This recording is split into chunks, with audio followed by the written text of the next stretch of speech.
Iran ইসরায়েলের পাল্টাপাল্টি হামলায় উত্তপ্ত হয়ে উঠেছে গোটা বিশ্ব।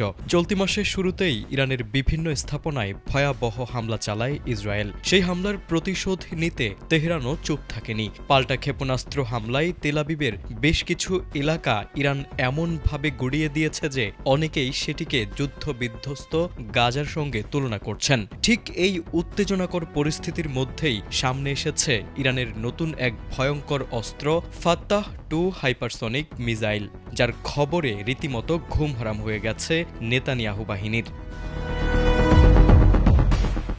সম্প্রতি মিলিটারি ওয়াচ ম্যাগাজিনের এক প্রতিবেদনে দাবি করা হয়েছে, ইরানের তৈরি ফাত্তাহ-2 হাইপারসনিক ক্ষেপণাস্ত্র বর্তমান বিশ্বের প্রচলিত আকাশ প্রতিরক্ষা ব্যবস্থার মাধ্যমে আটকানো প্রায় অসম্ভব। প্রতিবেদনে বলা হয়, গত 1 মার্চ থেকে শুরু হওয়া অভিযানে ইসরায়েলের গুরুত্বপূর্ণ সামরিক লক্ষ্যবস্তুতে এই মডেলের অন্তত 3টি ক্ষেপণাস্ত্র সফলভাবে আঘাত হেনেছে, যা ইসরায়েলের প্রতিরক্ষা ব্যবস্থাকে বড় ধরনের চ্যালেঞ্জের মুখে ফেলেছে।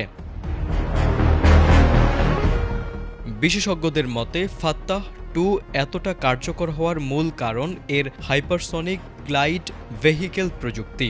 এই প্রযুক্তির মাধ্যমে ক্ষেপণাস্ত্রটি বায়ুমণ্ডলের উপরের স্তরে অত্যন্ত দ্রুত গতিতে উঠতে পারে এবং প্রয়োজন হলে মুহূর্তের মধ্যে গতিপথ পরিবর্তন করে কৌশলগত ম্যানুভার চালাতে সক্ষম হয়। ফলে প্রচলিত রাডার ও ইন্টারসেপ্টর ক্ষেপণাস্ত্রের জন্য এটি শনাক্ত করা এবং প্রতিহত করা অত্যন্ত কঠিন হয়ে পড়ে।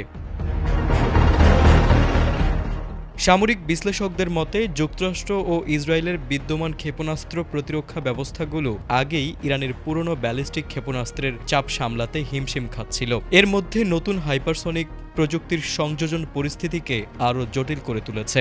যদিও ইসরায়েল ভবিষ্যতে জোন ডিফেন্স নামে একটি নতুন প্রতিরক্ষা মডেল তৈরির পরিকল্পনা করছে, তবে সেটি বাস্তবায়নে কয়েক দশক সময় ও বিপুল অর্থ ব্যয়ের প্রয়োজন হতে পারে। ফলে বর্তমান পরিস্থিতিতে অনেক বিশ্লেষকই মনে করছেন, ইরানের ফাত্তাহ-2 ক্ষেপণাস্ত্র এখনও এমন সক্ষমতা ধরে রেখেছে যা ইসরায়েলের প্রতিরক্ষা প্রাচীর ভেদ করে লক্ষ্যবস্তুতে আঘাত হানতে পারে।